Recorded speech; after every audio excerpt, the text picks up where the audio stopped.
औज़ुबिल्लाहि मिनश्शैतानिर्रजीम बिस्मिल्लाहिर्रहमानिर्रहीम। Lecture number 13, first year, chapter number 4, work, power and energy. Work आपके पास क्या होता है? अगर आप किसी बॉडी पे फोर्स लगा लें और बॉडी डिस्प्लेस हो जाए तो साइंटिफिक लैंग्वेज में हम कहते हैं work is done. Scientific language में हम कहते हैं वर्क इज डन। अगर हम किसी बॉडी पे फोर्स लगा लें और वो उस बॉडी को डिस्प्लेस करे तो फिर हम कहते हैं साइंटिफिक लैंग्वेज में वर्क इज डन, या the dot product of force and displacement is equal to work F S cos theta. ये फोर्स आपके पास है, it must be constant for S displacement. ठीक है, अच्छा ये हमने डॉट प्रोडक्ट में पढ़ा ये चीजें। अगर थीटा 90 और 0 के दरमियान हो, work will be positive, change in kinetic energy will be equal to positive, kinetic energy will increases. अगर थीटा आप देखिए, वर्डन अगर पॉजिटिव हो तो change in kinetic energy positive होगा, और काइनेटिक एनर्जी आपके पास होगा, इट विल बी इंक्रीजेज। ठीक है, अगर थीटा आपके पास 0 हो, वर्डन विल बी मैक्सिमम। अगर थीटा आपके पास 90 हो, वर्क डन विल बी 0, और अगर वर्डन 0 हो तो चेंज इन काइनेटिक एनर्जी आपके पास 0 होगा, और अगर चेंज इन काइनेटिक एनर्जी आपके पास 0 होगा तो काइनेटिक एनर्जी आपके पास क्या होगा? कांस्टेंट होगा, यूनिफॉर्म मोशन। या काइनेटिक एनर्जी आपके पास 0 होगा, मींस बॉडी रेस्ट में होगा। ठीक है, तो अगर वर्डन आपके पास 0 हो, चेंज इन काइनेटिक एनर्जी आपके पास 0 होगा, और अगर चेंज इन काइनेटिक एनर्जी 0 होगा तो काइनेटिक एनर्जी कांस्टेंट या बॉडी रेस्ट में होगा, काइनेटिक एनर्जी 0। ठीक है, आपने पढ़ा होगा work done bye centripetal force is always 0। Work done bye centripetal force is always 0। क्यों? क्योंकि सेंट्रीपिटल फोर्स वेलोसिटी के या मोशन के हमेशा परपेंडिकुलर होता है, तो उसका वर्डन आपके पास 0 होता है। लेकिन यूनिफॉर्म सर्कुलर मोशन के दौरान काइनेटिक एनर्जी कांस्टेंट होता है, और अगर नेट वर्डन 0 हो तो काइनेटिक एनर्जी भी आपके पास क्या होगा? 0 होगा, means the body will B at rest. अगर थीटा 180 और 90 के दरमियान हो, वर्क डन नेगेटिव होगा, change in kinetic energy negative होगा।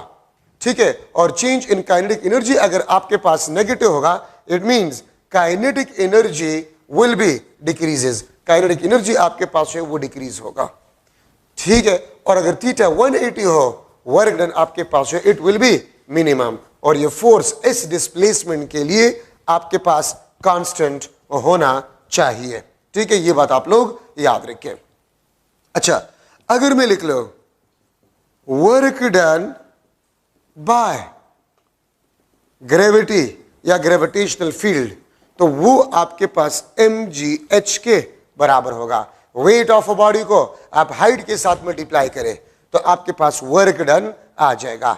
अगर आप हाइट को वेट ऑफ अ बॉडी के साथ मल्टीप्लाई करें तो आपके पास work done by gravitational field आपके पास आ जाएगा। दो बातें, मैं अगर किसी बॉडी को ऊपर उठा रहा हूं तो देखिए मेरा अप्लाइड फोर्स अपवर्ड है, डिस्प्लेसमेंट भी अपवर्ड है, so work done by applied force will be positive. ठीक है, और अगर मैं किसी बॉडी को ऊपर उठा रहा हूं, ग्रेविटेशनल फोर्स डाउनवर्ड है, डिस्प्लेसमेंट अपवर्ड है, थीटा इज 180, तो वर्डन आपके पास जो है by the gravitational force will B negative, but वर्डन by the applied force will be positive. अगर मैं ऊपर से नीचे किसी बॉडी को ला रहा हूं तो डिस्प्लेसमेंट डाउनवर्ड है, मेरा अप्लाइड फोर्स अपवर्ड है, थीटा इज 180, वर्डन आपके पास जो है वो नेगेटिव होगा। और gravitational force downward, displacement is downward, work done by gravity is positive.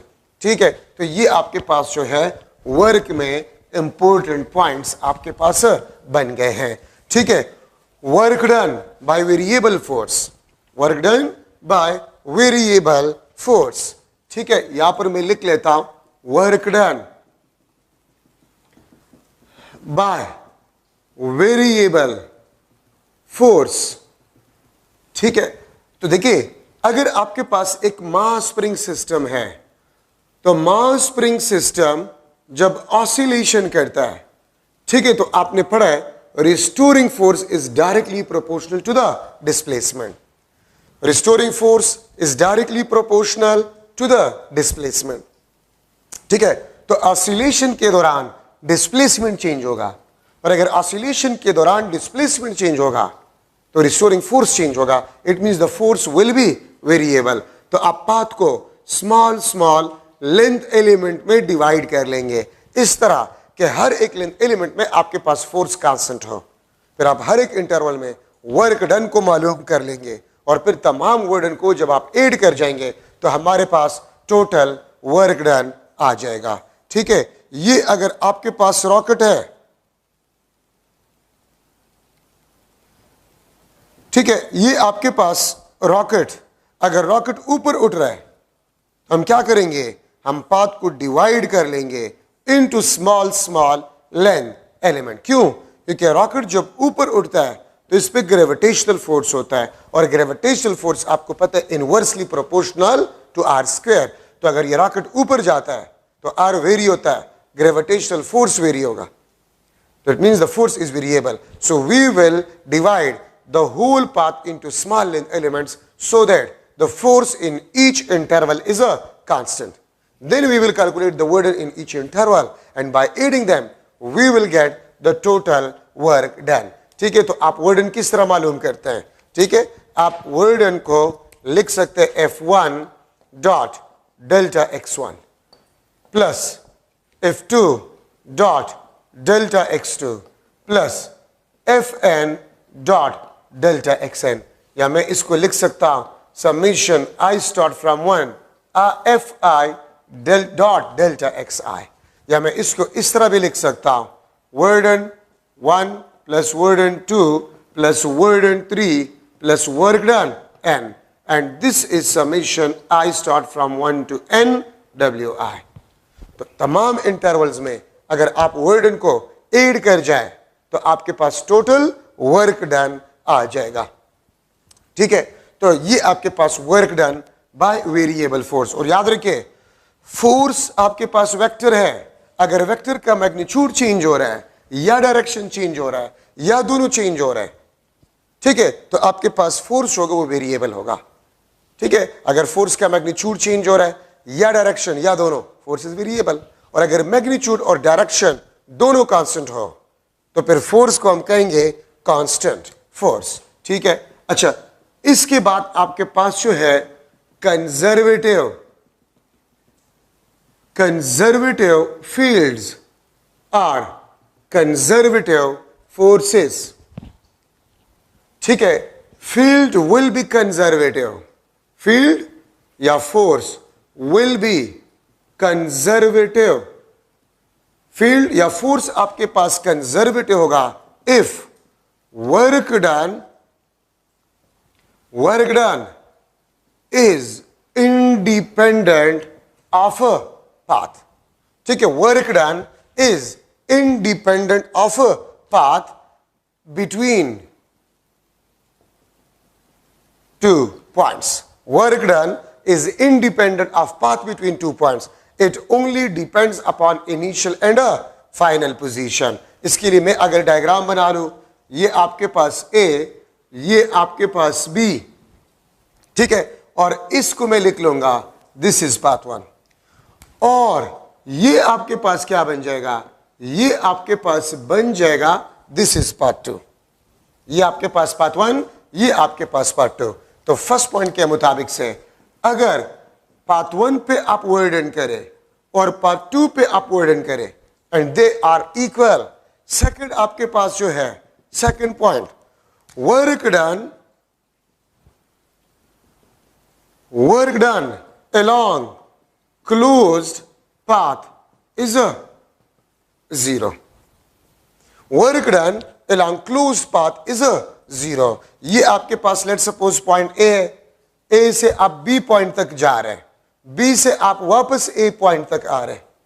ठीक है, तो work done from A to A means A से स्टार्ट A पे एंड, दिस इज 0, क्योंकि क्लोज्ड पाथ का मतलब होता है the path which is same और common initial and final position, which is same common and initial position, उसको basically हम क्लोज्ड पाथ कहते हैं। इसको हम क्या कहते हैं, क्लोज्ड पाथ कहते हैं।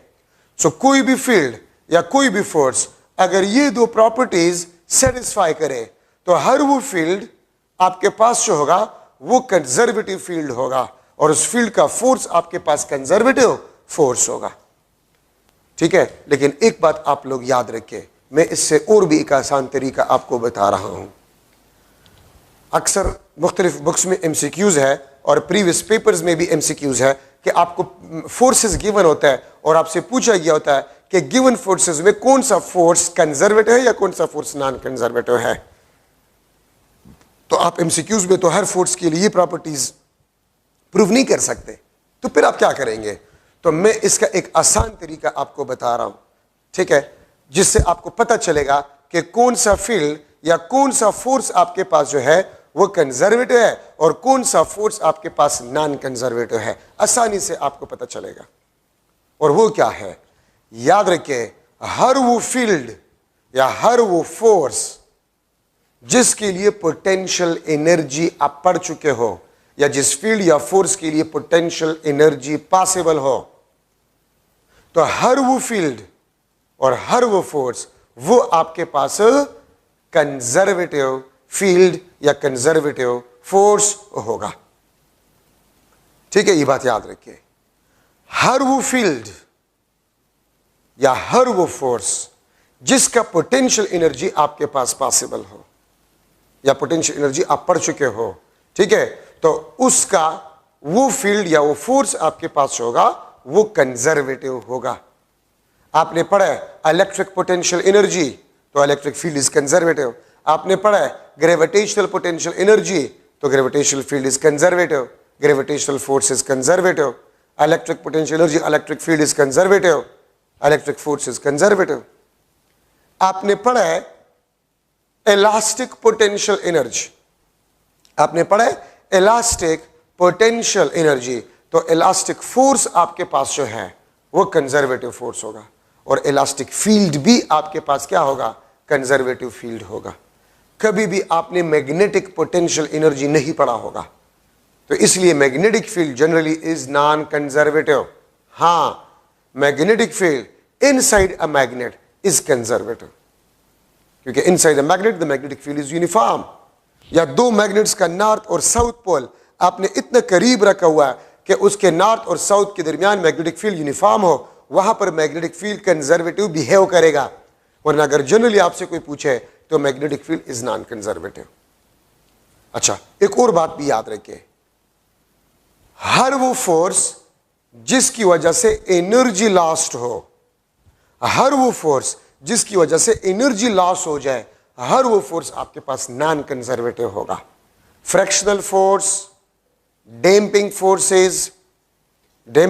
फोर्सेस, इलेक्ट्रोमैग्नेटिक फोर्सेस, ठीक है, viscous drag force, normal force वगैरह, ये आपके पास जो है नॉन कंजर्वेटिव फोर्सेस है। ठीक है, तो हर वो फोर्स जिसकी वजह से एनर्जी लॉस हो जाए वो आपके पास नॉन कंजर्वेटिव फोर्सेस होंगे।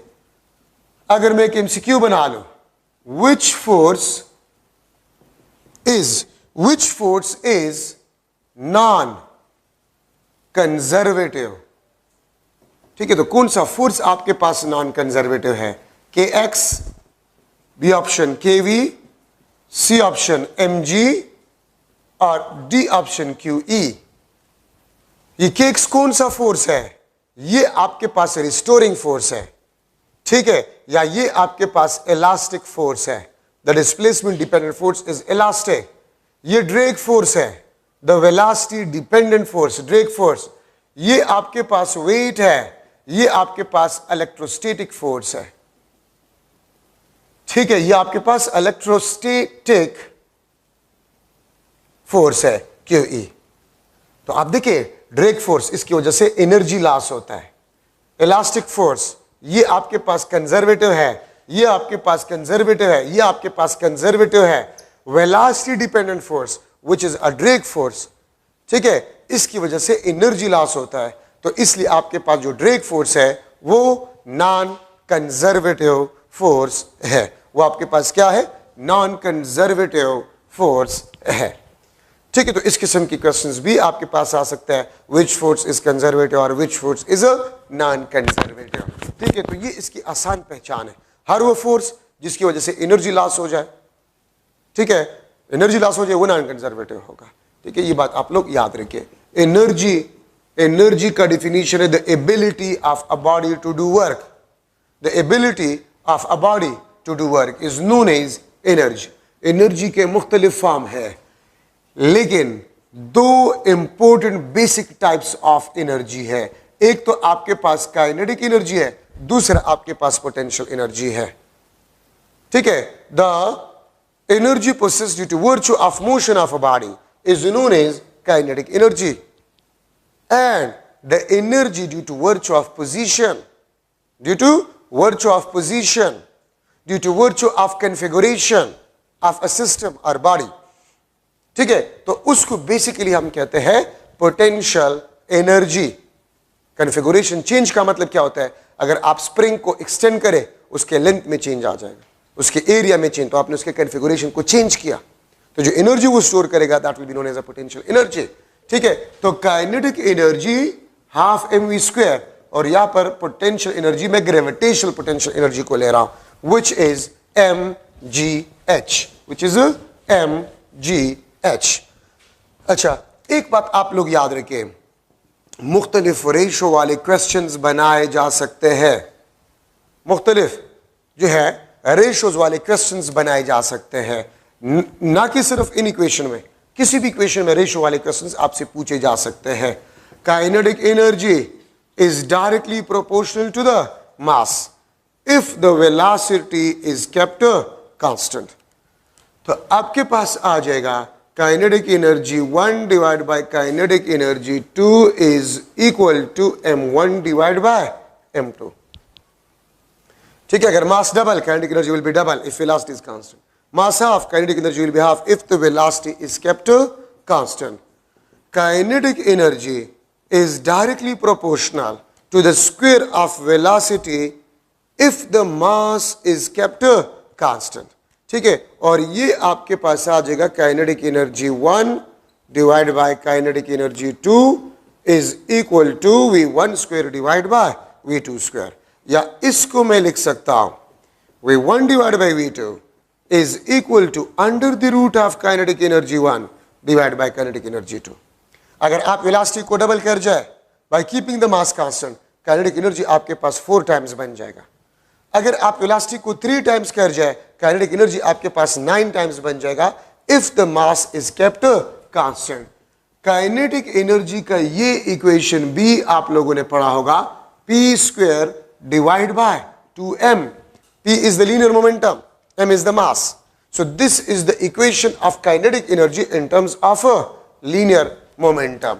और यहां से मैं लिख सकता हूं kinetic energy is directly proportional to the square of a linear momentum, और मैं लिख सकता हूं kinetic energy 1 divided by kinetic energy 2 is equal to p1 square divided by p2 square, या p1 divided by p2 is equal to under the root of kinetic energy 1 divided by kinetic energy 2।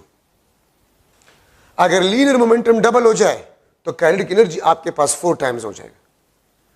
ठीक है, अगर momentum को आप half कर जाए, kinetic energy आपके पास 4 time decreases. Kinetic energy is inversely proportional to the mass if the linear momentum is kept constant. अगर लीनियर मोमेंटम आपके पास कांस्टेंट हो, और मैं लिख सकता हूं kinetic energy 1 divide by kinetic energy 2 is equal to m2 divide by m1, m2 divide by m1। तो kinetic energy 1 divide by kinetic energy 2 is equal to m2 divide by m1। यहां पर kinetic energy मास के directly proportional है, यहां पर kinetic energy मास के inversely proportional है।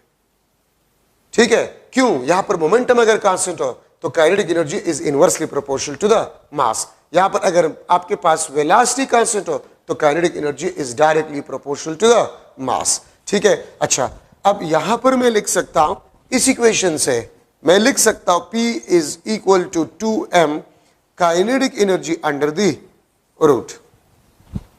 उसी ऊपर वाले इक्वेशन से मैंने इसको भी लिख लिया। मैं लिख सकता हूं P is directly proportional to the square root of mass अगर आपके पास काइनेटिक एनर्जी कांस्टेंट हो, और इसको मैं लिख सकता हूं P1 divide by P2 is equal to under the root of m1 divide by m2। और देखिए, मैं आपसे यहां पर क्वेश्चन ये कर सकता हूं, एक हेवियर ऑब्जेक्ट है, दूसरा लाइटर ऑब्जेक्ट है, they have same kinetic energy, तो किसका मोमेंटम ज्यादा होगा? ठीक है, जिसका मास ज्यादा होगा, हेवियर का मोमेंटम ज्यादा होगा। ठीक है, एक हेवियर बॉडी है और एक लाइटर बॉडी है, उनके काइनेटिक एनर्जी सेम है, तो मोमेंटम किसका ज्यादा होगा? हेवियर है तो उसका मोमेंटम आपके पास जो है वो ज्यादा होगा।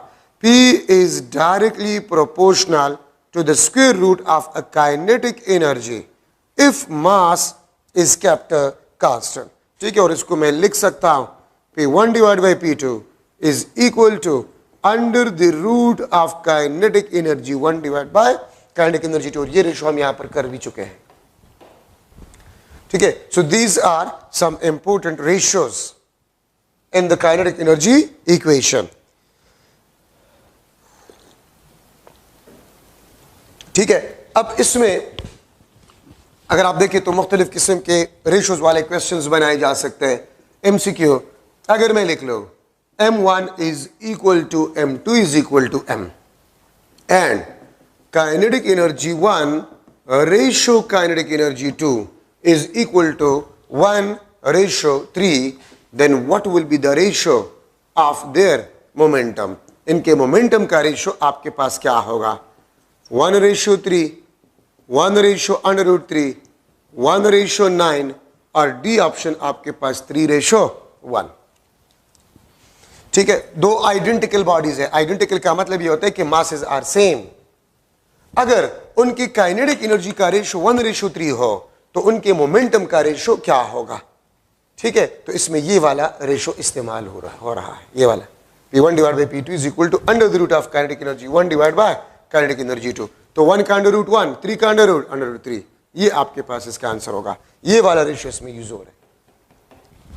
ठीक है, अगर मैं लिख लो MCQ kinetic energy 1 is equal to kinetic energy 2 is equal to A।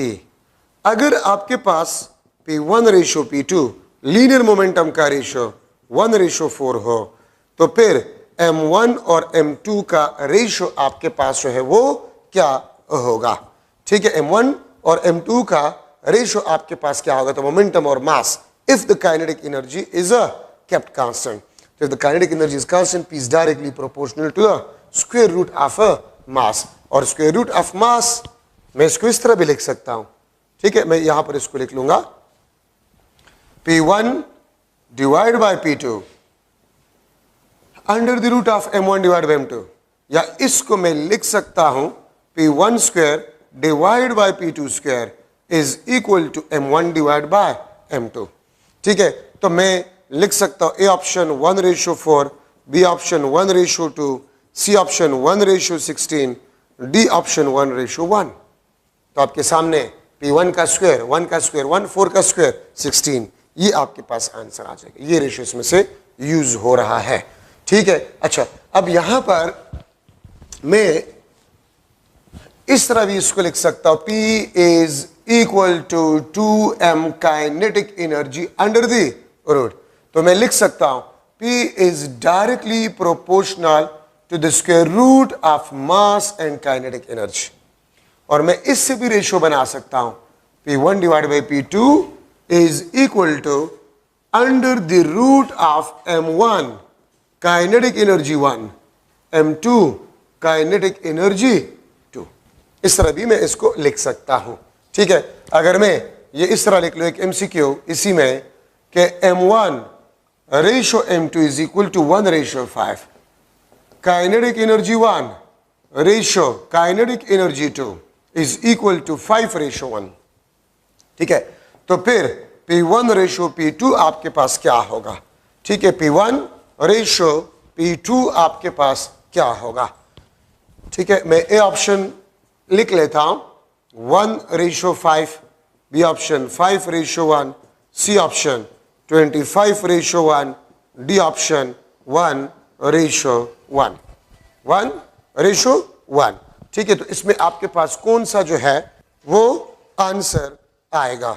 ठीक है, तो आप यहां पर देख सकते हैं कि M1 आपके पास 1 है, काइनेटिक एनर्जी 1 आपके पास 5 है।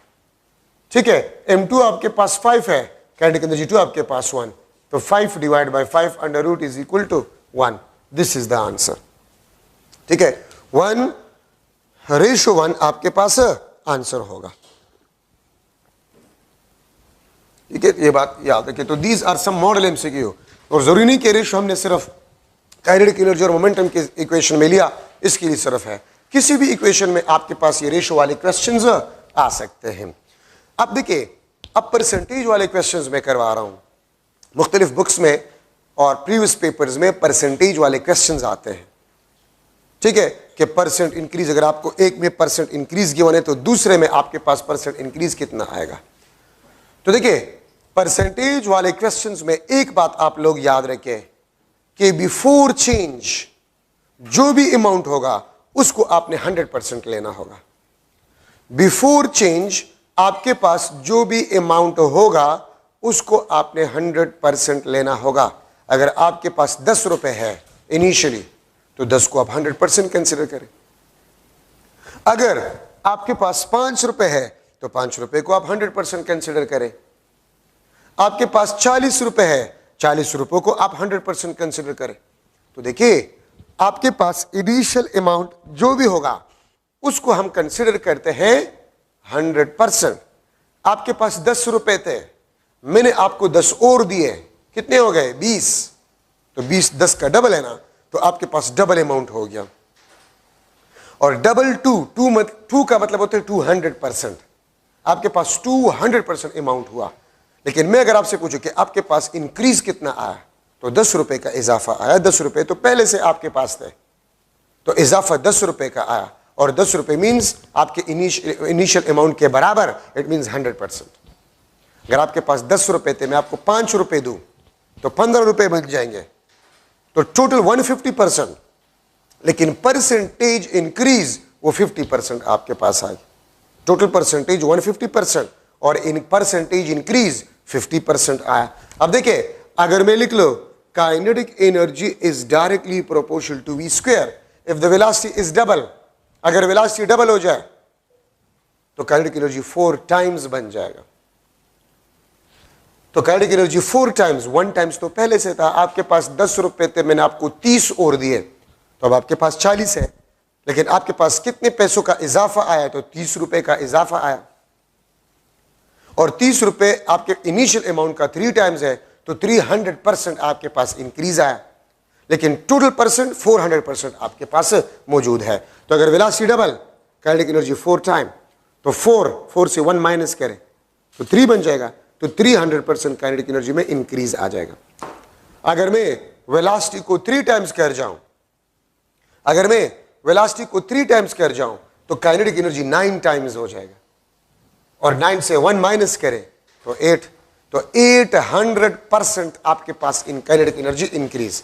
Velocity 3 time, kinetic energy 9 times, तो 8 टाइम्स आपके पास इंक्रीज आया। तो 800% आपके पास इंक्रीज आया, और टोटल परसेंटेज आपके पास 900। मैं वेलोसिटी को 4 टाइम्स कर जाऊं तो 4 स्क्वायर 16, काइनेटिक एनर्जी 16 टाइम्स, तो 16 से 1 निकाले 15, तो 1500% आपके पास इंक्रीज, और टोटल परसेंटेज वो आपके पास 1600 बन जाएगा। तो इनिशियल अमाउंट जो भी होगा it is considered to be 100% और 1। इस किस्म के क्वेश्चंस भी आप लोगों ने देखे होंगे इस रिलेशन में। और याद रखिए, जो अभी मैं आपको ट्रिक बता रहा हूं ये सिर्फ इसके लिए नहीं है। हर पैरामीटर जब दूसरे पैरामीटर के स्क्वायर के साथ रिलेट होता है तो ये ट्रिक आप इस्तेमाल कर सकते हैं। अगर मैं लिख लो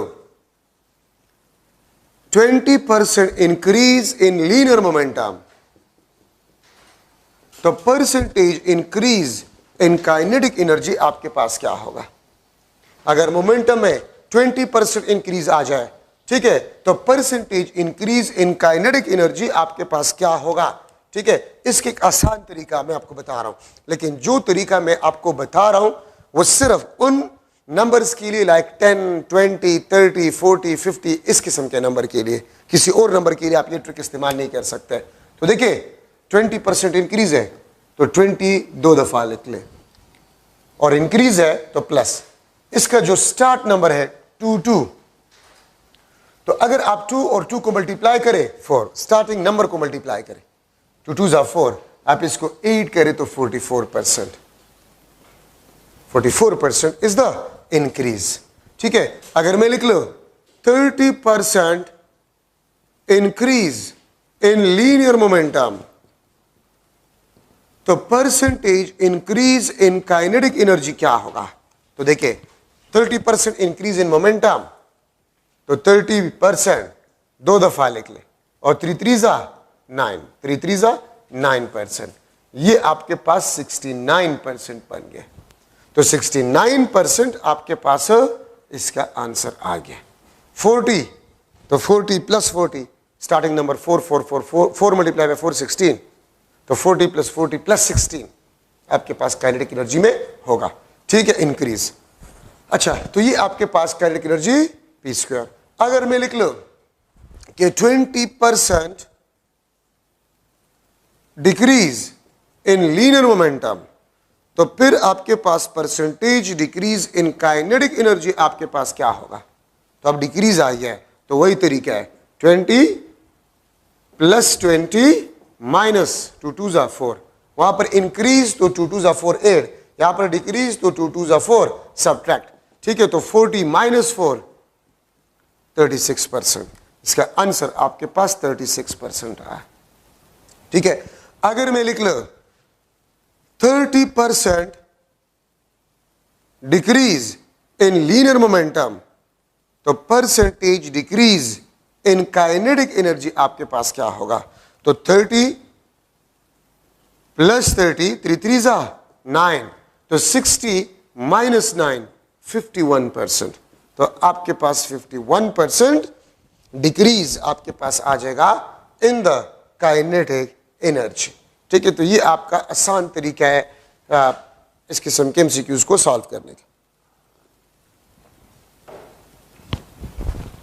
ठीक है, अगर मैं इस तरह लिख लो, इसको उल्टा करके, P is directly proportional to the square root of a kinetic energy. ठीक है, तो फिर आप क्या करेंगे? अगर मैं लिख लो, उसको उल्टा करके मैं लिख लूं कि 44% इंक्रीज इन काइनेटिक एनर्जी, तो परसेंटेज इंक्रीज इन मोमेंटम आपके पास क्या होगा? ठीक है, तो इसका तरीका आपके पास क्या होगा? 44% increase in kinetic energy, then the percentage increase in momentum will be dash.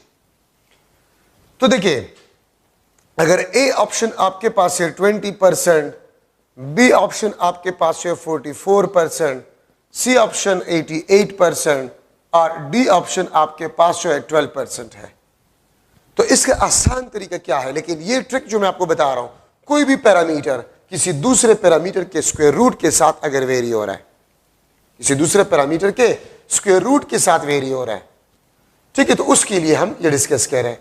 तो देखिए आप क्या करेंगे, 44% इंक्रीज इन काइनेटिक एनर्जी, तो अगर जिसमें इंक्रीज आपको दिया गया उस पर अंडर रूट है, तो उसको हाफ करें, 44 को हाफ करें, 22 के नजदीक आंसर देखिए यही आपके पास।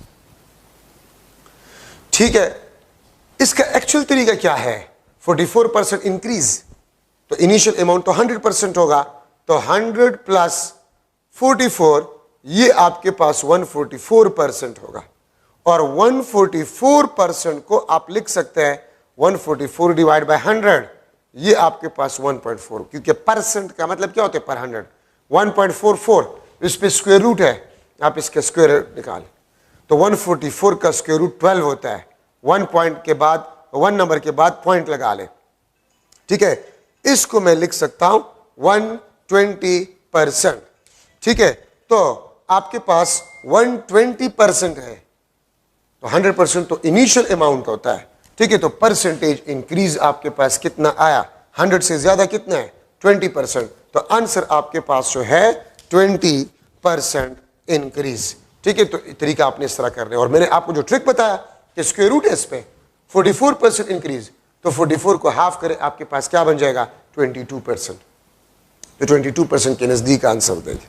और अगर 20%, 21%, 22%, 18% नजदीक आंसर हो, तो फिर ये तरीका आपने करना होगा, इससे एग्जैक्ट आंसर आपको पता चलेगा। ठीक है, अगर मैं आपको ये बताऊं कि देखिए time period t is equal to 2 pi under the root of l divide by g, तो t आपके पास है, this is directly proportional to the square root of L। अगर मैं कह दूं कि 2% increase in a length of a simple pendulum, length of simple pendulum में 20% इंक्रीज आ जाए, तो time period of simple pendulum में कितना परसेंट इंक्रीज आएगा? तो 2 को हाफ करें, 1% increase in a time period. तो ये सेम ट्रिक आप इसके लिए भी इस्तेमाल कर सकते हैं। अंडर रूट है तो जितना परसेंटेज इंक्रीज गिवन है, ठीक है, उसको आप लोग क्या करें? हाफ करें।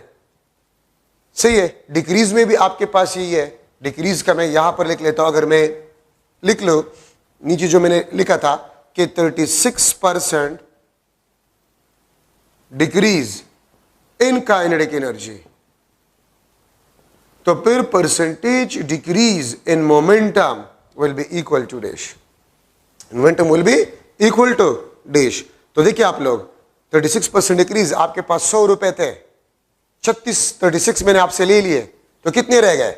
100 माइनस 36, 64%। ठीक है, 100 माइनस 36, ये आपके पास 64%। ठीक है, और परसेंट का मतलब होता है डिवाइड बाय 100, दिस इज 0.64। ठीक है, और इस पे आपके पास अंडर रूट है, 0.64 का अंडर रूट निकाले तो 64 अंडर रूट आपके पास जो है वो 8 के बराबर होता है। तो आपके पास 0.8, और 0.8 का मतलब होता है 80%। तो ये 80% तो रिमेनिंग मोमेंटम है। ये आपके पास क्या है? 64%। ये आपके पास रिमेनिंग काइनेटिक एनर्जी है, ये आपके पास रिमेनिंग मोमेंटम है। लेकिन अगर आपसे परसेंटेज डिक्रीज के बारे में पूछ लिया जाए तो 100 से 80 माइनस करें तो 20%। ठीक है, 20% डिक्रीज आपके पास मोमेंटम में आ जाएगा, 80% रिमेनिंग। अगर आप में से 100 में से 80 पैसे रह गए तो 20% आपके पास डिक्रीज आ गया। तो ये आपके पास परसेंटेज में जो क्वेश्चंस आते हैं उसके ट्रिक्स मैंने आपको बता दिए कि किस तरह आसानी से आप वो परसेंटेज इंक्रीज या डिक्रीज को मालूम कर सकते हैं। ठीक है, तो ये इसका एक्चुअल तरीका है। अच्छा, अब यहां पर मैं ले रहा हूं पावर। पावर पावर आपके पास जो है the work done per unit time या the energy per unit time. Work done per unit time और energy per unit time is a power. ठीक है, इसका यूनिट आपके पास जो है वॉट। अगर 1 जॉल आप वर्क डन करें 1 सेकंड में, then the power is 1 watt. Power आपके पास 1 वॉट के बराबर होगा। मैं इस इक्वेशन को आगे ले रहा हूं, P is equal to E divided by T. First, if E is equal to kinetic energy, अगर एनर्जी काइनेटिक एनर्जी से मैं रिप्लेस करूं तो पावर आपके पास kinetic energy divide by time, kinetic energy mv square divide by 2t। और यहां से 2 और इक्वेशंस में निकाल सकता हूं। v is equal to 2pt divide by m under the root. ठीक है, और अगर यहां से मैं टाइम निकाल लूं, ठीक है, तो ये आपके पास बन जाएगा mv square divide bye 2p। ठीक है, और second, if energy is equal to potential energy, अगर एनर्जी पोटेंशियल एनर्जी हो तो power potential energy per unit time, या ये आपके पास mgh डिवाइड बाय t बन जाए। ठीक है, तो एनर्जी अगर काइनेटिक एनर्जी है तो एनर्जी को आप काइनेटिक एनर्जी से रिप्लेस करें। एनर्जी पोटेंशियल एनर्जी है तो आप एनर्जी को पोटेंशियल एनर्जी से रिप्लेस करें। ठीक है, ये आपके पास पावर के इक्वेशंस बन जाएंगे। अब इसमें किस किस्म के क्वेश्चंस आ सकते हैं तो गौर से सुने। If car start motion from rest, if car start motion from rest, and after 1 second, after 2 seconds, after 3 seconds, after 10 seconds, the kinetic energy is 100 joule or 200 joule, then what will be the engine power of a car? ठीक है, तो car के engine का power क्या होगा? तो इस फॉर्मूले से आप मालूम कर सकते। अगर मैं आपको कह दूं the mass of a car is given, car है और उसका मास ये है, वो रेस्ट से मोशन स्टार्ट कर रहे हैं, वो रेस्ट से मोशन स्टार्ट कर रहे हैं, and after some time t, the velocity of a car is v, then what will be the engine power of a car? Car ने रेस्ट से मोशन स्टार्ट किया, mass of a car is given, time after 10 second, after 2 second, the velocity of a car is v कुछ भी हो सकता है। What will be the engine power? इस फार्मूले से आप मालूम करेंगे। ठीक है, इस फार्मूले से आप पावर को मालूम करेंगे। ठीक है, v is equal to under the root of 2pt divide by m। अगर मैं आपको कह दूं कि कार है और उसने रेस्ट से मोशन स्टार्ट किया, the mass of a car is given, the engine power is given, and after t time the velocity, what will be the velocity of a car? तो इस फार्मूले से आप वेलोसिटी ऑफ अ कार को मालूम कर सकते हैं। इंजन का पावर गिवन हो, ठीक है, mass of a car given हो, and after t time what will be the velocity of a car if the car start motion from rest. ये फार्मूला, ठीक है। अगर मैं इसको इस तरह भी लिख सकता हूं, मैं इसको इस तरह भी लिख सकता हूं, T is equal to kinetic energy divide by P। एक कार है, उसने रेस्ट से मोशन स्टार्ट किया, ठीक है, and the kinetic energy after some time is 100 joule. If the engine power is given, how much time it will take to gain that kinetic energy? The mass of a car is given, the engine power is given, ठीक है, and if it start motion from rest, ठीक है, इसने motion from rest से start किया and the velocity is v, how much time it will take? ये कितना time जो है लेगा इस वेलोसिटी को गेन करने के लिए? तो आप जो है वो फार्मूला टाइम के लिए इस्तेमाल करेंगे। ठीक है, तो ये आपके पास जो है इंपॉर्टेंट डिस्कशन है। ठीक है, ये आपके पास इंपॉर्टेंट डिस्कशन है पावर की इक्वेशन में। ये इक्वेशन आपने कब इस्तेमाल करना होगा? अगर एक बॉय है, एक लड़का है और वो सीढ़ियों पे जा रहा है, एक सीढ़ी का हाइट 10 सेंटीमीटर है, उसका मास गिवन है, इतने टाइम में वो 10 सीढ़ियों को कवर कर जा रहा है, तो आप ये बताइए कितना पावर उसने कंज्यूम किया? तो मास भी गिवन है जी 9.8। अगर एक सीढ़ी का हाइट 10 सेंटीमीटर है और 100 सीढ़ियां हो तो 100 multiply by 10 centimetre 1000 centimetre total height आ जाएगा। कितने टाइम में वो उसने कवर किया? तो उसका पावर या मसल पावर आपके पास जो है आ जाएगा। ठीक है, पावर का एक और फॉर्मूला भी है, the dot product of force and velocity. The dot product of force and velocity, ठीक है, फोर्स और वेलोसिटी का अगर आप डॉट प्रोडक्ट निकालें, ये आपको पावर देगा। या आपसे इस तरह भी पूछा जा सकता है कि what will be the equation of power in terms of mass, acceleration and velocity? तो MAV cos थीटा, ये आपके पास पावर का इक्वेशन है। ठीक है, तो ये पावर में आपके पास इंपॉर्टेंट डिस्कशन है। और याद रखिए, horse power is also the unit of power, ठीक है, which is 1 horse power is equal to 746 watt. और FPS सिस्टम में 1 हॉर्स पावर 550 जो है वो 550 न्यूमेरिकल वैल्यू होगा FPS सिस्टम में 1 हॉर्स पावर। ठीक है, अच्छा, अब आपके पास जो है energy is equal to PT। याद रखे, आपके पास कमर्शियल यूनिट ऑफ एनर्जी है, कमर्शियल यूनिट ऑफ एनर्जी आपके पास जो है वो 1 किलोवाट आवर, जिसको हम 1 BOTU भी कहते हैं। This is board of trade unit, 1 kilowatt hour, and this is 3.6 multiply by 10 to the power 6 joule. 1 BOTU, board of trade unit, is equal to 1 kilowatt hour, which is equal to 3.6 multiplied by 10 to the power 6 joule। ठीक है, और इसको basically हम 1 unit कहते हैं। आम जो आपके बिजली के बिल बनाए जाते हैं वो इस यूनिट के बेस पे बनाए जाते हैं। अगर मैं लिख लूं इलेक्ट्रिक हीटर, जिसका पावर जो है वो 100 वाट है, बल्कि मैं लिख लूंगा 10 किलोवाट है, चले, इलेक्ट्रिक हीटर उसका पावर 10 किलोवाट आवर है, and daily operated for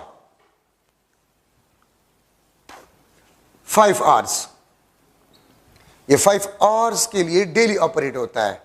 if 1 unit price is 10 rupees, then what will be monthly bill? ठीक है, मंथली बिल इस पे क्या आएगा? ठीक है, ए ऑप्शन आपके पास जो है 500 rupees, B option 30,000 rupees, 3,000 rupees, और डी आपके पास जो है 5,000 रुपीज। मंथली बिल इस पे क्या आएगा?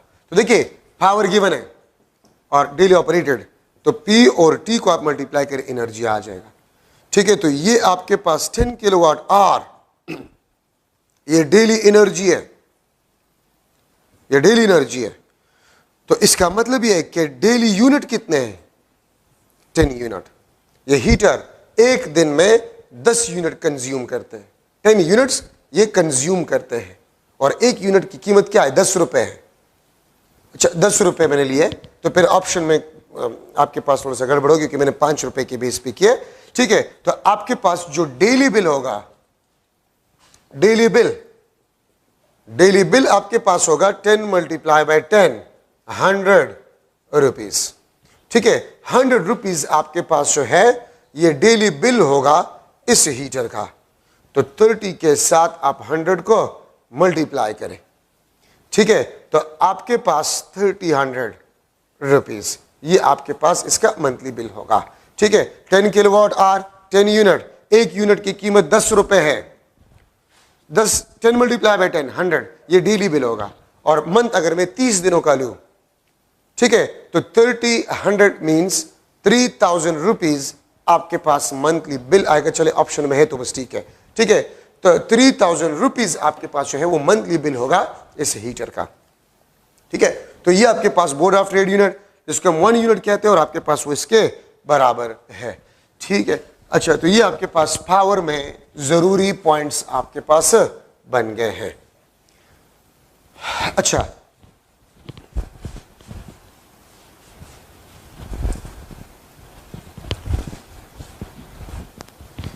अब यहां पर हम डिस्कस कर रहे हैं another important topic, work energy principle, which is also important for MCQs. Work energy principle आपको ये कहते हैं कि work will be always equal to change in energy. Work will be always equal to change in energy. ठीक है, तो मैं लिख सकता हूं W is equal to delta E, change in energy. ठीक है, ये आपके पास वर्क एनर्जी प्रिंसिपल है। ये मास M है, ये इस पे फोर्स F लगा रहे हैं। ठीक है, तो वर्क डन आपके पास होगा, और वो वर्क डन आपके पास चेंज इन काइनेटिक एनर्जी के बराबर होगा। तो मैं अगर हॉरिजॉन्टल मोशन, हॉरिजॉन्टल जो है मोशन के लिए लूं, तो if fractional force is 0, work done will be equal to change in kinetic energy. ठीक है, या इसको मैं लिख सकता हूं kinetic energy final minus kinetic energy initial. ठीक है, या मैं इसको लिख सकता हूं kinetic energy final will be equal to work done plus kinetic energy initial. क्या मतलब है इसका? इसका मतलब आपके पास ये बनता है, अगर मैं इस बॉडी पे फोर्स लगा रहा हूं और मैंने 20 जॉल वर्ड इन किया, तो मैंने इसको रेस्ट से स्टार्ट किया। अगर कोई फ्रैक्शनल फोर्स ना हो, द सरफेस इज स्मूथ, तो no energy will be lost.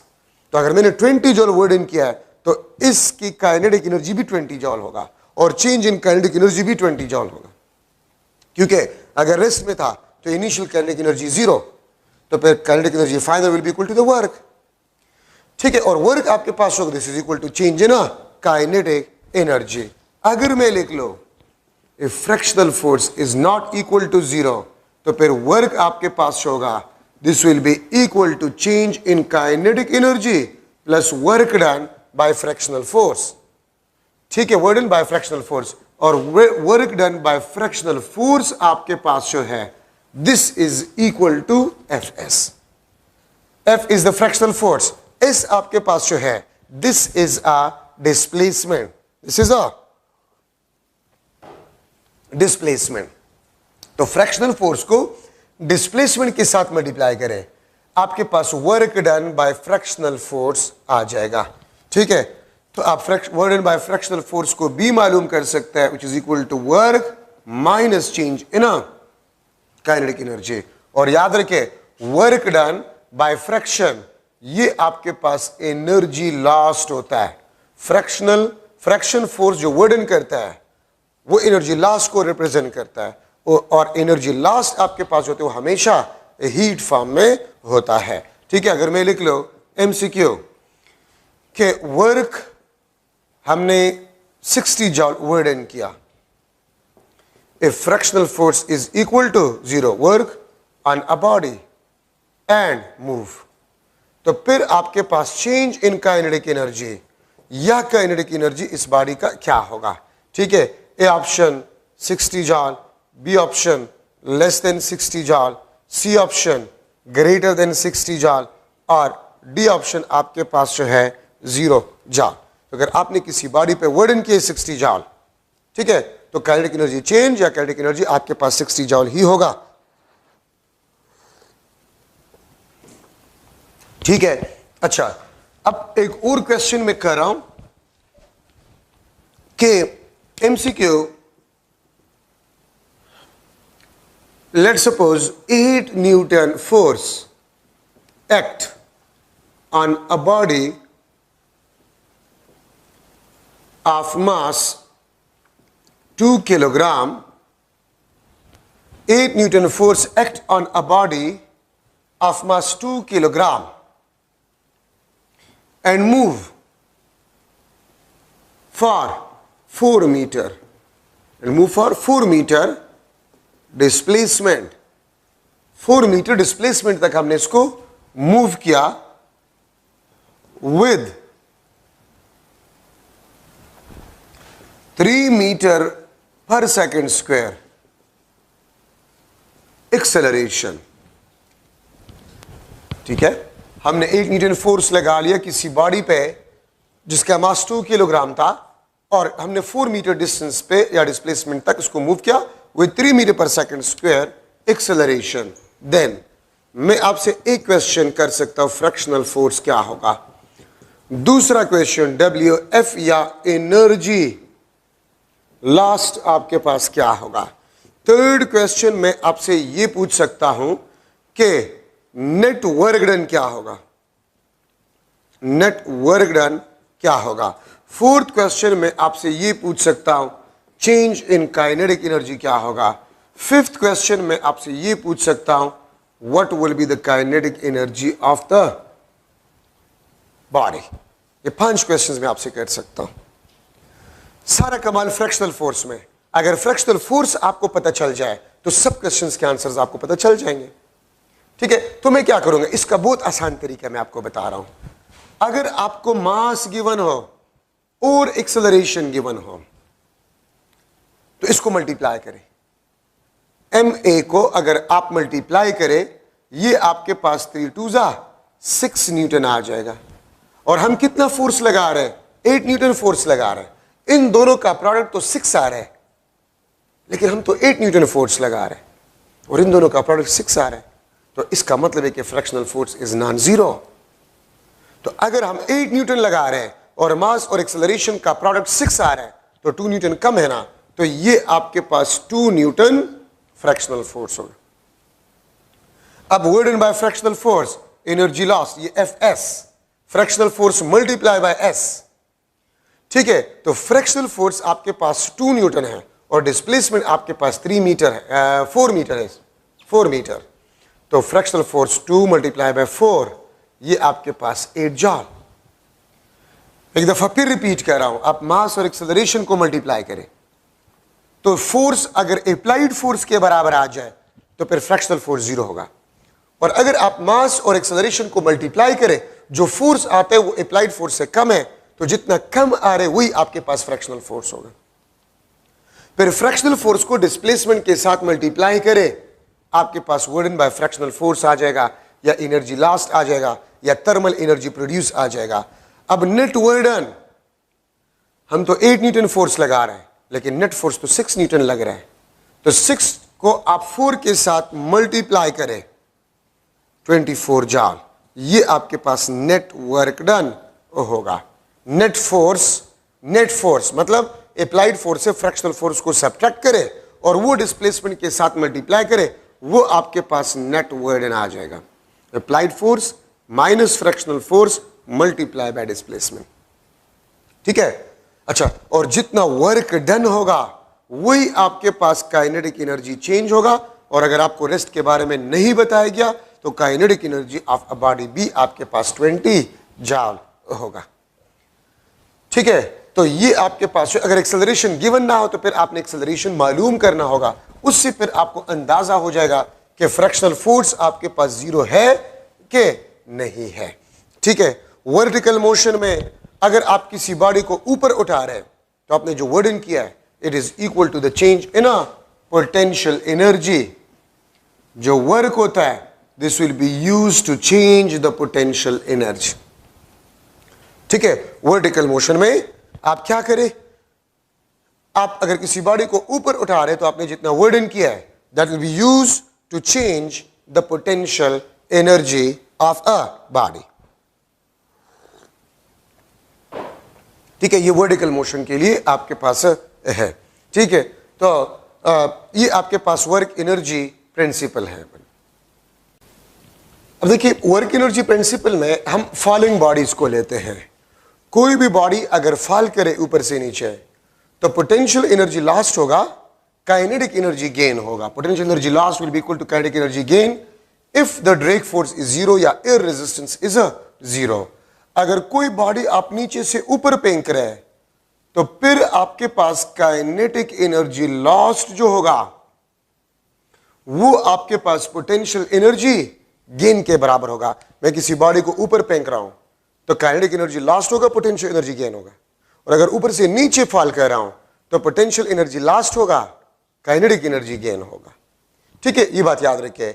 अच्छा, अब इसमें एक चीज है, अगर मैं इस पॉइंट से यहां पर पोटेंशियल एनर्जी इनिशियल, ठीक है, और मैं यहां से किसी बॉडी को ऊपर उठा रहा हूं, यहां पर पोटेंशियल एनर्जी फाइनल, तो चेंज इन पोटेंशियल एनर्जी आपके पास है, this will be equal to potential energy final minus potential energy initial, ठीक है। तो मैं इस तरह लिख सकता हूं, अगर मैंने वर्क किया है so this will be used to change the potential energy of a body।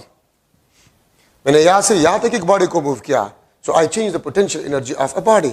so जितना वर्क मैंने किया होगा it will be equal to the change in a potential energy, ठीक है।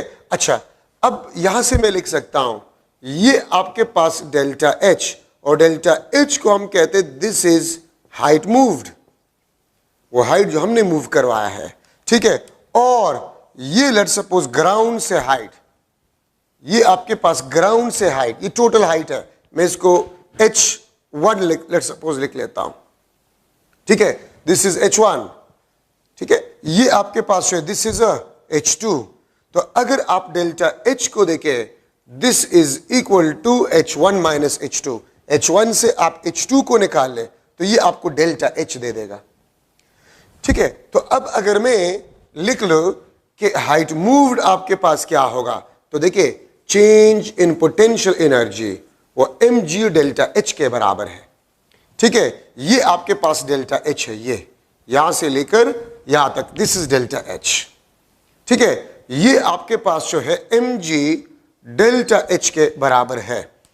तो अगर आपसे मैं पूछूं कि हाइट मूव्ड आपके पास क्या होगा, so change in potential energy को आप mg पे डिवाइड करें, ठीक है, या चेंज इन पोटेंशियल एनर्जी को आप वेट ऑफ अ बॉडी पे डिवाइड करें तो आपके पास हाइट मूव्ड आ जाएगा, आपके पास हाइट मूव्ड आ जाएगा। लेकिन अगर मैं टोटल पोटेंशियल एनर्जी को लिख रहा हूं mgh, हाइट में ग्राउंड से ले रहा हूं, तो फिर हाइट h आपके पास जो होगा, this will be equal to potential energy divide by weight, और इसको हम mg कहते हैं।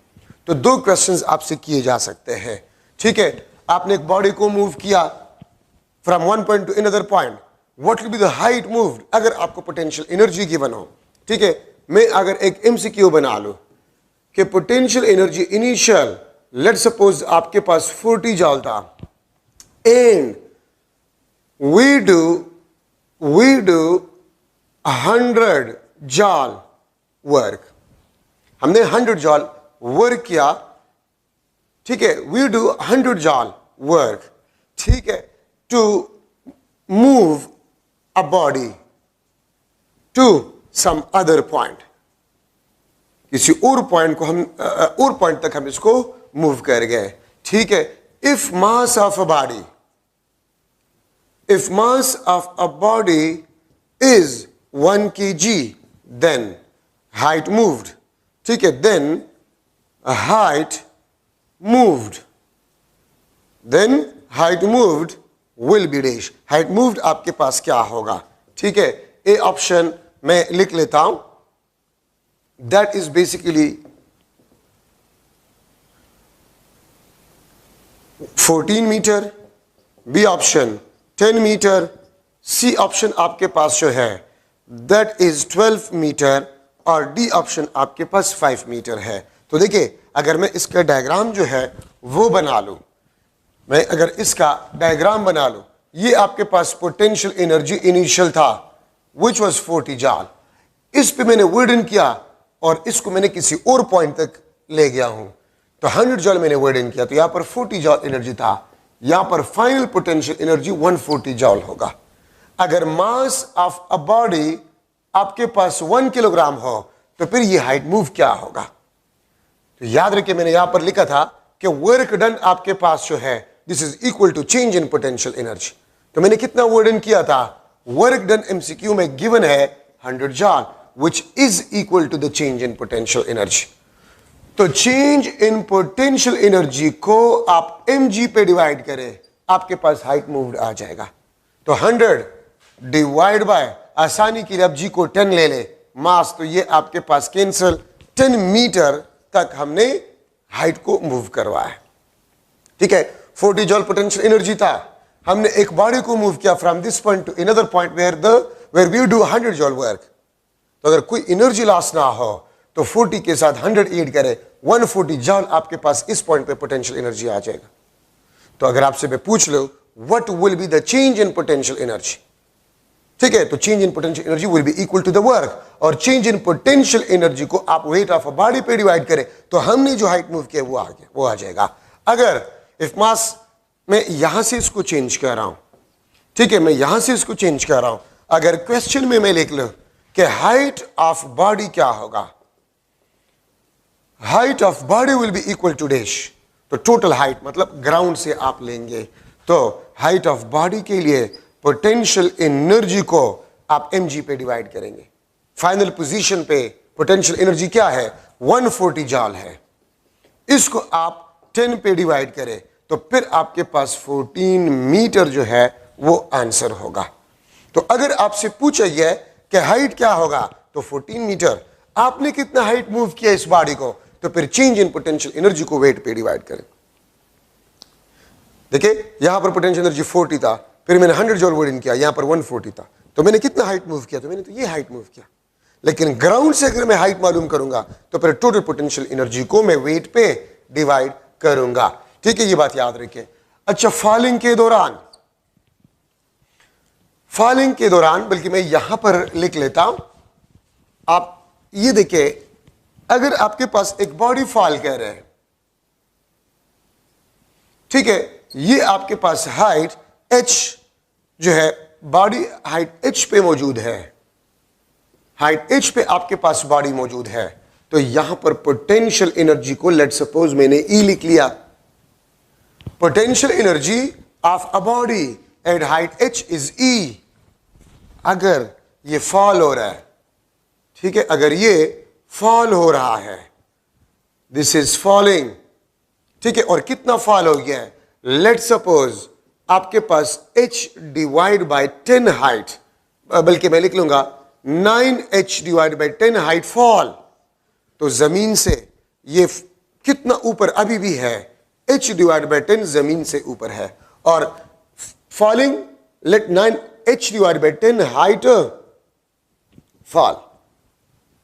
मैं फिर रिपीट कर रहा हूं, ये हाइट h थे, यहां पर मास m, potential energy is E।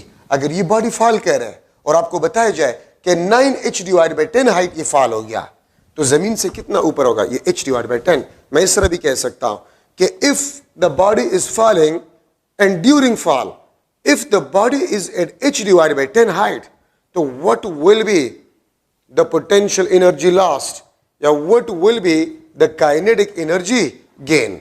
ठीक है, what will be the potential energy remaining? ये मुख्तलिफ क्वेश्चंस आपसे पूछे जा सकते हैं। तो देखिए, अगर ये आपके पास h डिवाइड बाई 10 है तो एनर्जी को 10 पे डिवाइड करें।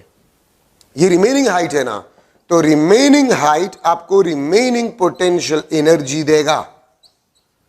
तो E बाई 10 आपके पास रिमेनिंग पोटेंशियल एनर्जी होगा। अगर 10 में से एक पार्ट एनर्जी है तो फिर पोटेंशियल एनर्जी लास्ट आपके पास कितना होगा? 9E divide by 10। और ये आपके पास क्या होगा? काइनेटिक एनर्जी गेन होगा। ठीक है, मैं एक दूसरा एग्जांपल करवा रहा हूं। लेट सपोज ये आपके पास हाइट h, यहां पर एक बॉडी मौजूद है and it is falling, let suppose h divide by 8, ये आपके पास हाइट फॉल है। ठीक है, और हाइट h पे जो पोटेंशियल एनर्जी था, लेट सपोज 100 जूल, बल्कि मैं E ही लिख लूंगा, E कुछ भी हो सकता है। Potential energy eight height h is E। अगर ये h divide by 8 height fall हो जाए, तो आप देखिए, अगर h बाय 8 हाइट फॉल है, मतलब 8 में से एक पार्ट फॉल हो रहा है, तो 8 में से 7 पार्ट ये अभी भी जमीन से ऊपर होगा। h बाय 8 अगर फॉल है तो 7h डिवाइड बाय 8 ये आपके पास रिमेनिंग हाइट होगा।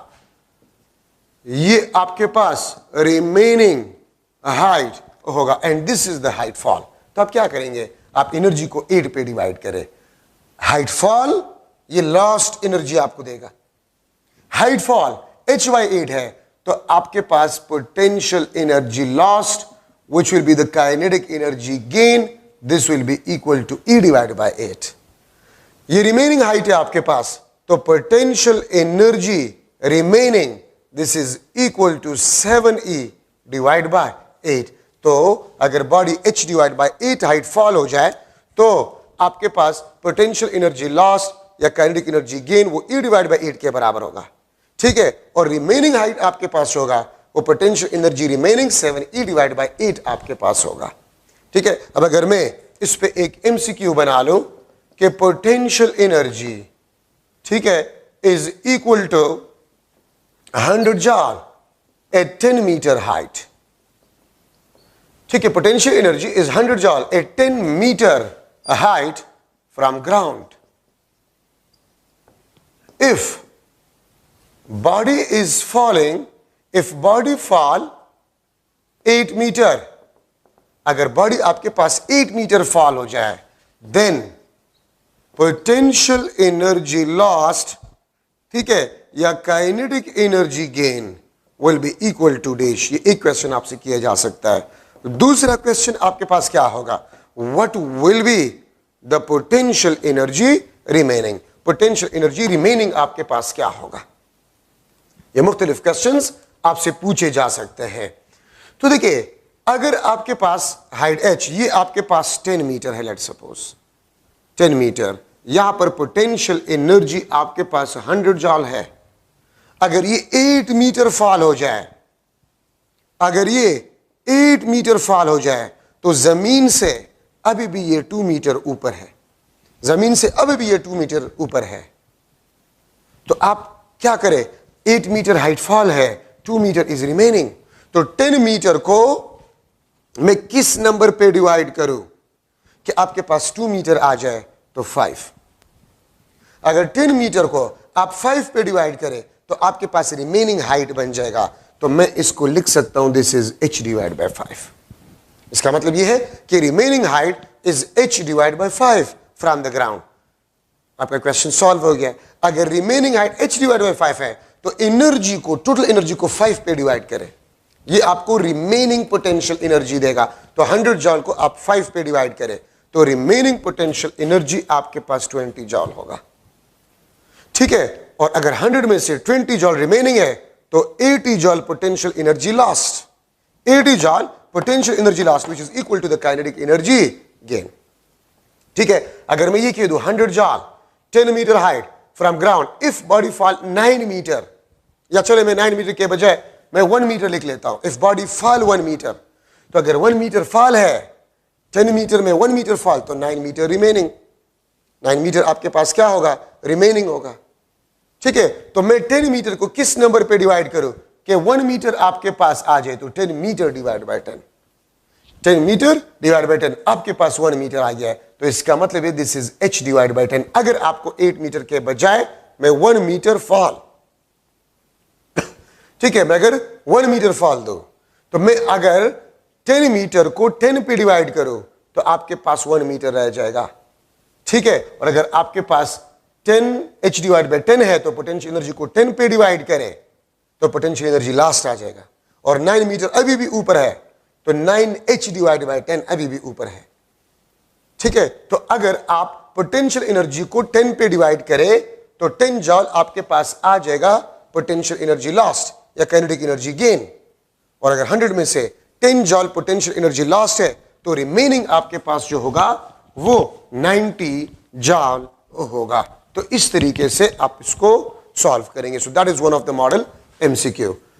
Absolute gravitational potential energy, absolute gravitational potential energy का मतलब होता है the potential energy at a point with respect to infinity. The potential energy at a point with respect to infinity, इसको basically हम कहते हैं absolute gravitational potential energy. अगर आप जीरो पोटेंशियल एनर्जी के रेफरेंस पॉइंट पे या इंफिनिटी के रेफरेंस पे आप किसी पॉइंट पे पोटेंशियल एनर्जी को डिफाइन कर रहे हैं, वो एब्सोल्यूट ग्रेविटेशनल पोटेंशियल एनर्जी कहलाता है। ठीक है, ये आपका लेट सपोज अर्थ है। ठीक है, ये आउटसाइड अ ग्रेविटी, Fg यहां पर 0 है, R आपके पास इनफाइनाइट, पोटेंशियल एनर्जी भी 0।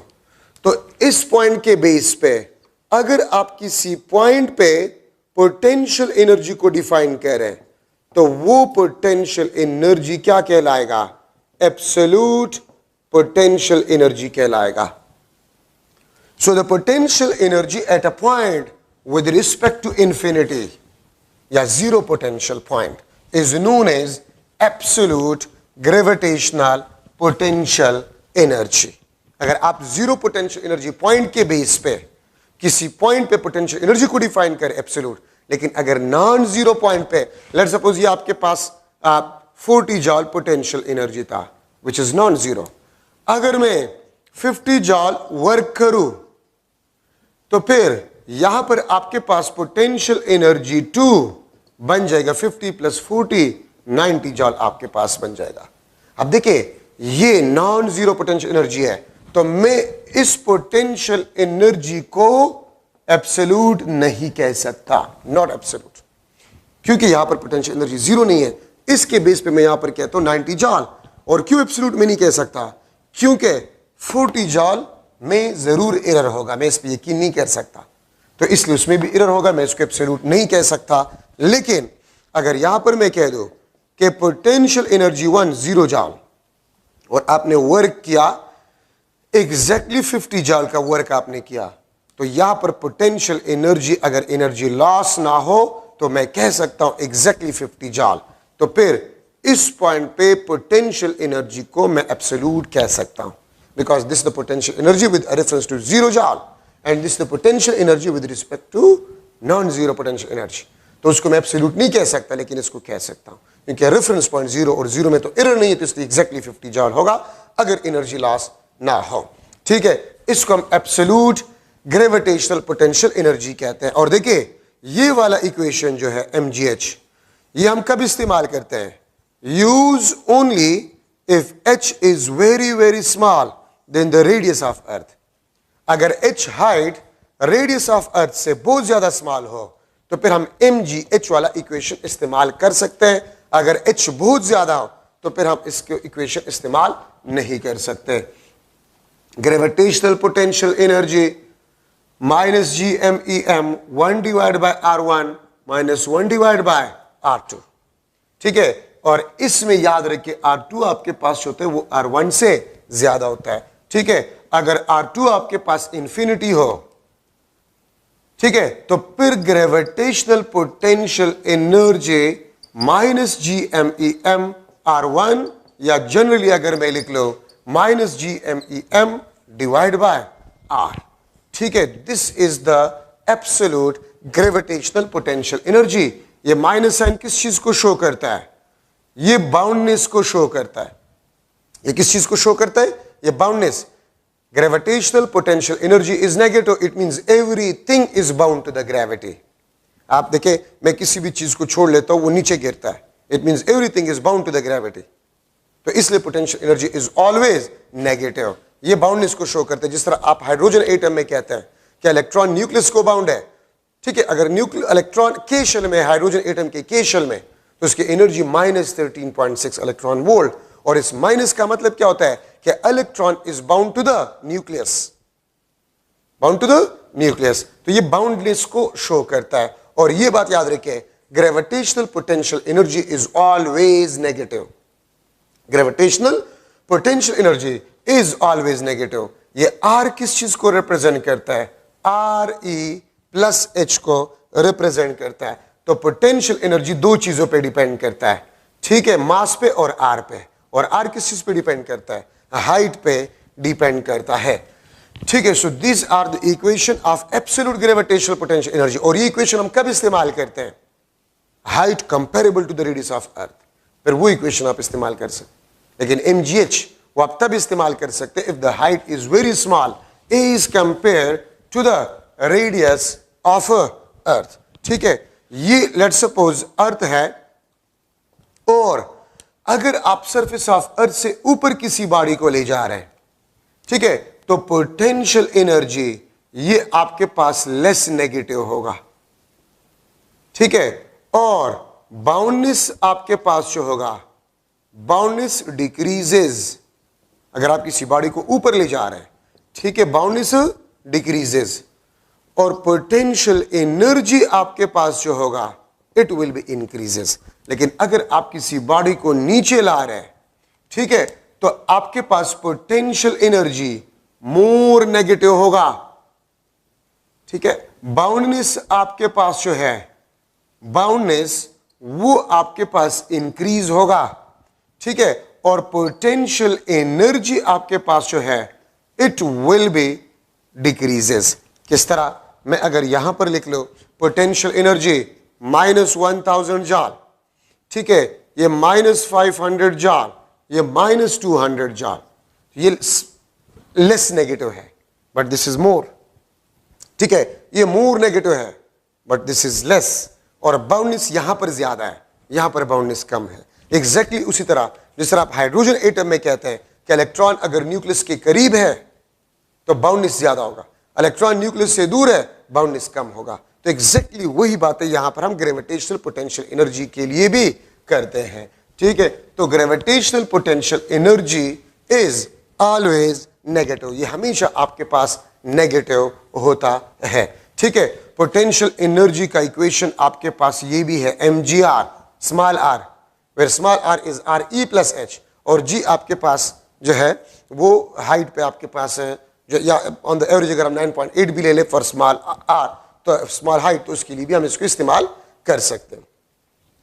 सरफेस ऑफ अर्थ पे अगर मैं पोटेंशियल एनर्जी को इस तरह लिख लूं, minus GMEM divide bye RE, तो इसका मतलब ये होगा कि this is the potential energy at surface of अर्थ।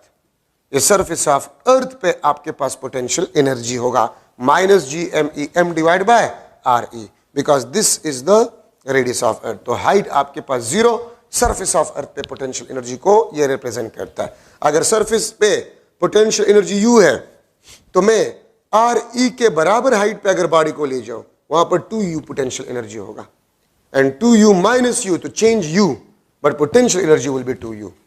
क्यों? क्योंकि मैं यहां पर लिख सकता हूं zero gravitational potential energy is a arbitrary.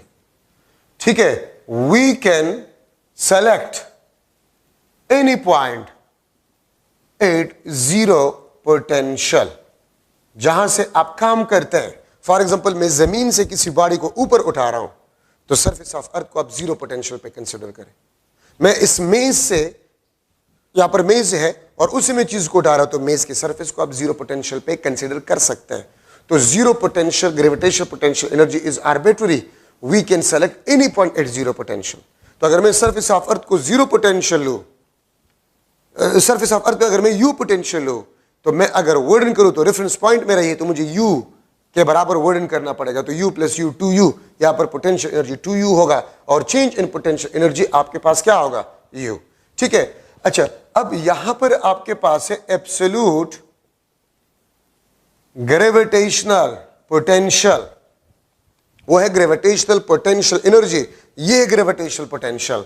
तो gravitational potential is potential energy per unit mass. अगर आप ग्रेविटेशनल पोटेंशियल एनर्जी को मास पे डिवाइड करें तो आपके पास ग्रेविटेशनल पोटेंशियल आ जाएगा। ठीक है, और अगर मैं इसमें वैल्यूज पुट करूं तो आपके पास आ जाएगा -gme डिवाइड बाय r। ठीक है, और यहां पर आपको क्लियर कट नजर आ रहा है कि इसमें मास ऑफ अ बॉडी नहीं है।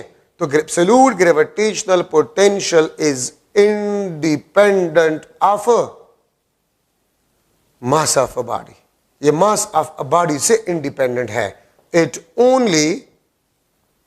Only depends upon height. ये सिर्फ आपके पास हाइट पे डिपेंड करता है, बाकी ये किसी चीज पे डिपेंड नहीं करता। ठीक है, और मैं थोड़ा सा आपको बता दूं कि पोटेंशियल एनर्जी और पोटेंशियल में फर्क क्या है। देखिए, मैं इस मार्कर को जमीन से छत तक ले जा रहा हूं। ठीक है, मैं लेट सपोज इस बुक को जमीन से छत तक उठा रहा हूं, मार्कर को, बुक को, मैं चेयर को जमीन से छत तक उठा रहा हूं, तो क्या मुझे सेम वर्डन करना पड़ेगा तीनों पे? नो। चेयर भारी है, उस पर मुझे ज्यादा वर्डन करना पड़ेगा। ठीक है, तो पोटेंशियल एनर्जी चेयर का ज्यादा होगा क्योंकि वो भारी है। ठीक है, लेकिन अगर मैं ये कह दूं कि मार्कर के 1 ग्राम पे हमने कितना वर्डन किया, बुक के 1 ग्राम पे मैंने कितना वर्डन किया, चेयर के 1 ग्राम पे मैंने कितना वर्डन किया, ये पोटेंशियल कहलाता है। अगर आप यूनिट मास ले लें तो किसी भी बॉडी के यूनिट मास पे वर्डन वो पोटेंशियल कहलाता है। तो यहां पर मास डिफाइन है यूनिट मास, आप हर एक मास नहीं ले सकते। तो हर बॉडी का यूनिट मास पे वर्डन सेम होता है if the height is same. तो अगर आप 2 डिफरेंट बॉडीज को जमीन से छत तक उठा रहे हैं, उनके मासेस डिफरेंट है, तो पोटेंशियल एनर्जी डिफरेंट होगा बट पोटेंशियल सेम होगा। क्यों? पोटेंशियल सिर्फ और सिर्फ हाइट पे डिपेंड करता है। ठीक है, वो मास से आपके पास जो है इंडिपेंडेंट होता है। अच्छा, अब यहां पर हम ले रहे escape velocity, which is also important for MCQ's point of view. Escape velocity is the minimum velocity given to a body to leave a gravity. ठीक है, ये लेट सपोज अर्थ है। ठीक है, अर्थ, तो मैं सरफेस ऑफ अर्थ पे अगर एक मास पड़ा हुआ है तो मैं इसको जो मिनिमम वेलोसिटी दूंगा, ठीक है, to leave a body gravity, to leave gravity is equal to 0, तो इस मिनिमम वेलोसिटी को हम एस्केप वेलोसिटी कहते हैं। ठीक है, और याद रखे एक होता है escape kinetic energy. Escape kinetic energy हमेशा ग्रेविटेशनल पोटेंशियल एनर्जी के बराबर होता है। अब देखिए, अगर मैं लूं ये आपके पास रेडियस ऑफ अर्थ, तो सरफेस पे potential energy -gmem divided by RA. This is the gravitational potential energy on the surface of earth. On the surface of earth. ठीक है, तो याद रखे किसी भी बॉडी का जो ग्रेविटेशनल पोटेंशियल एनर्जी होता है, अगर उतना आप काइनेटिक एनर्जी दे तो बॉडी फील्ड से निकल जाएगा। अगर मैं कह दूं कि एक बॉडी और उसका सरफेस ऑफ अर्थ पे पोटेंशियल एनर्जी वो 1000 जॉल है, तो मैं इसको कम से कम कितना काइनेटिक एनर्जी दूं ग्रेविटी से निकालने के लिए, तो 1000 जॉल। जो पोटेंशियल एनर्जी होगा वही आपके पास एस्केप वेलोसिटी होगा। और अगर हम सरफेस ऑफ अर्थ की बात कर रहे हैं तो GMEM डिवाइड बाय RE, ठीक है, GMEM डिवाइड बाय RE, ये आपके पास एस्केप काइनेटिक एनर्जी होगा। और escape kinetic energy mass of a body पे डिपेंड करता है, ठीक है। लेकिन अगर आप एस्केप वेलोसिटी को कैलकुलेट करें तो 2GME डिवाइड बाय RE, या ये आपके पास 2GRE अंडर द रूट आपके पास होगा। This is the escape velocity, ठीक है। तो एस्केप वेलोसिटी देखिए मास ऑफ अ बॉडी नहीं है फॉर्मूले में। So escape velocity is independent of mass and projection angle,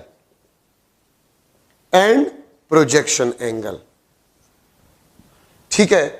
अगर आप इसमें वैल्यू पुट करें तो एस्केप वेलोसिटी 11 किलोमीटर पर सेकंड आपके पास आ जाता है। लेकिन ये सरफेस ऑफ अर्थ, ये RE आपको बता रहे हैं सरफेस ऑफ अर्थ, ठीक है। तो देखिए अगर मैं इस मार्कर को 11 किलोमीटर पर सेकंड से फेंक लूं, मैं चेयर को 11 किलोमीटर पर सेकंड से फेंक लूं, किसी भी बॉडी को मैं 11 किलोमीटर पर सेकंड से फेंक लूं, तो वो बॉडी ग्रेविटी को छोड़ जाएगा, ठीक है। So this is independent of mass. Mass में आपको कंफ्यूज किया जा सकता है।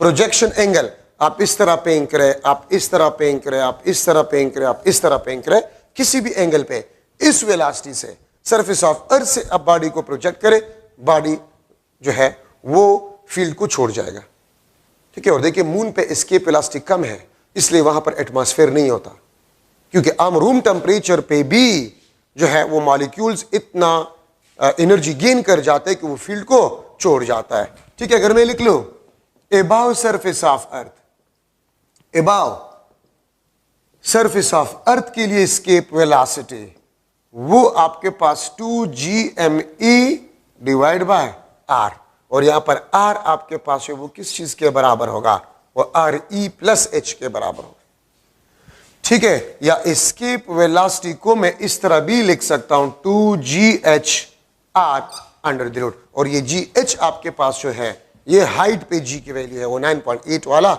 नहीं, ठीक है। तो इसका मतलब यह है कि escape velocity is inversely proportional to the square root of R, या escape velocity is inversely proportional to the square root of H। तो सरफेस ऑफ अर्थ से ऊपर किसी पॉइंट से अगर आप किसी बॉडी को फील्ड से निकालना चाहते हैं तो एस्केप वेलोसिटी कम रिक्वायर्ड होगा, लेकिन सरफेस पे ज्यादा वेलोसिटी रिक्वायर्ड होगा, 11 किलोमीटर पर second. For any other planet, for any other planet, किसी और प्लेनेट के लिए escape velocity 2GMP divide by RP under the root. MP is the mass of a planet, RP is the radius of a planet. एक planet है जिसका मास अर्थ के मुकाबले में डबल है और उसका रेडियस भी डबल है, तो उसके सरफेस पे एस्केप वेलोसिटी क्या होगा, तो 2 कैंसल, जो सरफेस ऑफ अर्थ पे होगा वही उसी जो है प्लेनेट पे भी होगा। अगर mass of a planet double of Earth, radius of a planet double of Earth, तो escape velocity is independent of mass, but escape kinetic energy depends upon mass. अगर आप मास को डबल कर जाए, एस्केप काइनेटिक एनर्जी डबल होगा, but escape velocity आपके पास वही होगा, ठीक है। सो ये आपके पास एस्केप वेलोसिटी में इंपॉर्टेंट डिस्कशन आपके पास बन गया है। अब देखिए मशीन है, मशीन आपके पास दो किस्म के, आइडियल और रियल। आइडियल वो मशीन जिसकी एफिशिएंसी 100% हो, रियल वो मशीन जिसकी एफिशिएंसी 100% से कम हो, ठीक है। अच्छा अब देखिए अगर मैं एक बॉडी को इंक्लाइन प्लेन पे, मैं इंक्लाइन प्लेन पे हाइट h तक ले जाता हूं, ये हाइट h आपके पास, ये हाइट h है, ये आपके पास डिस्टेंस d है, और बॉडी को मैं इस इंक्लाइन प्लेन पे मूव कर लेता हूं, ठीक है। कुछ वैल्यूज मैं ले लेता हूं, d is equal to let suppose 10 metre, height आपके पास 4 मीटर है, और मास ऑफ अ बॉडी आपके पास 1 kg है। तो फिर वर्क आपके पास क्या होगा, तो याद रखें अगर आप इंक्लाइन प्लेन पे किसी बॉडी को ले जा रहे हैं तो वर्क हमेशा आपके पास mgh होगा। आप वर्टिकल हाइट लेंगे, आप ये डिस्टेंस नहीं लेंगे। दूसरी बात, अगर मैं इस पाथ पे 1 सेकंड में इस मास को यहां तक ले जाऊं, 2 सेकंड में, 1 मिनट में, वर्क डन कितना होगा? mgh ही आपके पास होगा। ठीक है, अगर मैं आपसे एक और क्वेश्चन करूं कि देखिए आपके पास 5 आइडेंटिकल बॉक्सेस है, each of height h, 5 identical blocks है, ईच ऑफ हाइट h, और उसको मैं एक दूसरे के ऊपर रख रहा हूं, तो मुझे कितना वर्क डन करना पड़ेगा? वर्क डन मुझे कितना करना पड़ेगा? तो देखिए अगर मैं एक ब्लॉक इसके ऊपर रखना चाहता हूं, ठीक है, तो मुझे हाइट h ये ऊपर ले जाना होगा, तो मैंने कितना वर्क डन किया होगा? mgh। ठीक है, अगर मैं एक तीसरे बॉडी को जो है, तीसरे ब्लॉक को इस सेकंड पे रख रहा हूं, तो ये 2h है, मुझे कितना वर्क डन करना पड़ेगा? वर्क आपके पास 2 mgh आपने किया होगा। ठीक है, अगर मैं एक बॉडी को, चौथे बॉडी को जिसका हाइट h है, मैं इसके ऊपर रख रहा हूं, मुझे कितना हाइट मैंने ले गया होगा? तो वर्क डन मैंने 3 mgh किया होगा। तो टोटल वर्क डन आपने कितना होगा?